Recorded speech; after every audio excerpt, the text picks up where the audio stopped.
तो महाभारत का युद्ध चल रहा है कुरुक्षेत्र में, और युद्ध काफी सघन बिंदु पे आ चुका है, खतरनाक बिंदु पे आ चुका है। कौरवों की सेना बहुत बड़ी है, पांडवों की सेना छोटी है। बस पांडवों के पास ये है कि कृष्ण साथ में है, और कृष्ण की जो कूटनीति है, वैसे भी लठैती काम नहीं आती है, कूटनीति बहुत बड़ी चीज है लठैती की तुलना में, उसकी वैल्यू ज्यादा होती है। कृष्ण कूटनीति के इतने पुरोधा हैं कि उनके सामने बड़े बड़े जो बलशाली लोग हैं चल नहीं पाते हैं। अब हो क्या रहा है? अच्छा, कृष्ण को शुरू से अंदाजा था कि कर्ण को संभालना आसान नहीं होने वाला है, बाकी सबको संभाल लेंगे, कर्ण नहीं संभलेगा।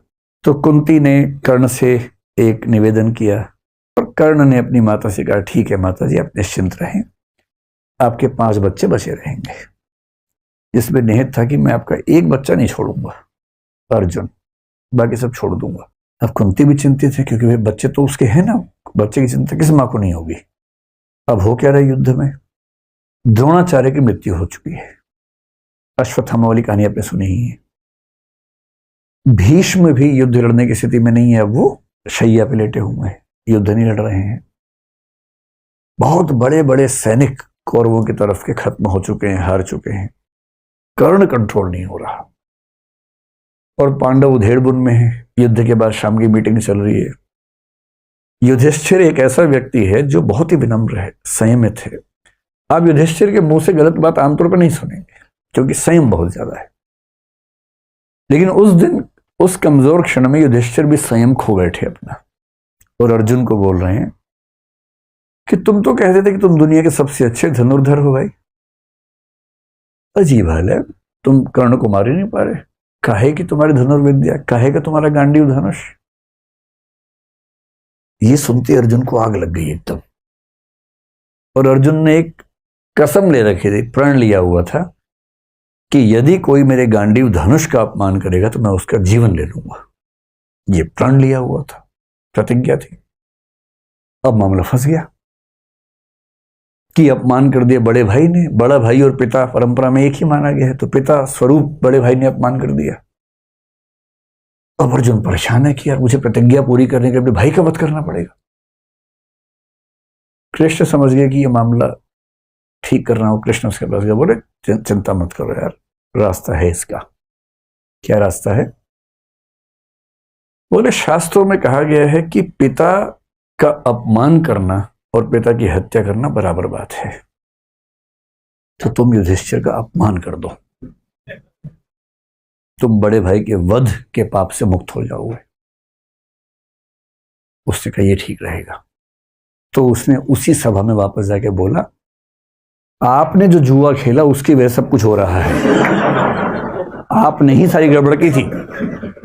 उस दिन आपने पत्नी को दांव पर लगा दिया, राज्य को दांव पर लगा दिया, आपकी वजह से वनवास हम सबको मिला, हम सबका जीना मुश्किल हुआ, ये आप जिम्मेदार हैं इसके। युधिष्ठिर अवाक देख रहे हैं कि ये क्या बोल रहा भाई, कैसे बोल रहा। फिर कृष्ण ने संकेत किया, हो गया बस पर्याप्त है। अब वापस आए, युधिष्ठिर तो चुप हो गए। उदात्त आदमी चुप हो जाता है, ऐसे क्या बोलेगा उसके बाद। अब अर्जुन को गिल्ट फीलिंग बड़ी खतरनाक है। कृष्ण के पास बैठ के बोल रहा है कि मैं ये झेल नहीं सकता। पिता की निंदा और पिता की हत्या बराबर है। मैंने पिता की निंदा की, यानी कि मैंने पिता की हत्या की है, और पिता की हत्या के बाद मैं जीवित रहूं ये संभव नहीं है। मैं तो खुद को खत्म करूंगा। सबने समझा है, पर वो अड़ गया ना, और फिर चिता तैयार कर ली गई उसके लिए। अब कृष्ण को लगा बताओ यार, एक सॉल्यूशन निकाला है तो मामला दूसरा फंस गया। फिर कृष्ण ने मामला संभाला। कृष्ण तो मामला संभाल लेते हैं। कृष्ण बोले देखो, शास्त्रों में एक बात और कही गई है। तो अर्जुन तो तैयार था एकदम। तो उसने कहा क्या कहा गया है? कृष्ण ने कहा आत्म प्रशंसा और आत्महत्या बराबर है, इसलिए अपनी तारीफ कर लो, आत्महत्या हो जाएगी। अब ये कहानी कितनी सही है कितनी गलत है मुझे नहीं पता, क्योंकि मैंने तो इंटरनेट से कहीं ढूंढी तो पढ़ी है पूरी कहानी। पर एक रोचक बात है, आत्म प्रशंसा को, नार्सिसिज्म को आत्महत्या माना गया है। और इसका मतलब है कि हमारी कल्चर ये सिखाती है कि कोई भी बच्चा अगर उछल कूद मचाए कि मैं तो ये हूं, मैं तो वो हूं, तो ना, तुम ये वो नहीं हो। एक बहुत बड़े संसार के छोटे से हिस्से हो, उतने ही हो, उतना ही अपने आप को समझो। और इसीलिए आपको इंडियन फिलॉसफी, इंडियन लिटरेचर की परंपरा में ऐसे एक से बढ़कर एक लोग दिखेंगे, बहुत योग्य थे पर बड़ा बोल नहीं बोलते थे। बड़े बड़ाई ना करें, बड़ा ना बोलें बोल, रही मन हीरा कब कहे, लाख टका मेरो मोल। जो बड़ा होता है बड़ाई नहीं करता है अपनी। रहीम कह रहे हीरा कब कहता है कि मेरा मोल लाख टका है, नहीं कहता, कहना भी नहीं चाहिए। क्यों कहना चाहिए? तो रहीम की ये लाइन नार्सिसिज्म के खिलाफ ही तो है। तुलसीदास जैसा आदमी जो इतना महान महाकाव्य, मतलब पूरी भारतीय परंपरा में सबसे महान महाकाव्य कौन सा मानता है? रामचरितमानस। भारत के दुनिया भर में मानते हैं क्योंकि उतनी प्रसिद्धि किसी को नहीं मिली। वो आदमी इतनी महान रचना लिखने के बाद भी क्या लिखता है? कवित विवेक एक नहीं मोरे, सत्य कहो लिखी कागज कोरे। यानी कविता करने का विवेक रत्ती भर मेरे अंदर नहीं है, मैं तो जो सच समझता हूं कोरे कागज पर लिख देता हूं, बस इतना ही करता हूं। कवि न हो नहीं बचन प्रवीणु, सकल कला सब विद्याहीनु। ना कवि हूं ना भाषा की प्रवीणता मेरे अंदर है, सारी विद्याओं से हीन हूं, बहुत ही छोटा व्यक्ति हूं।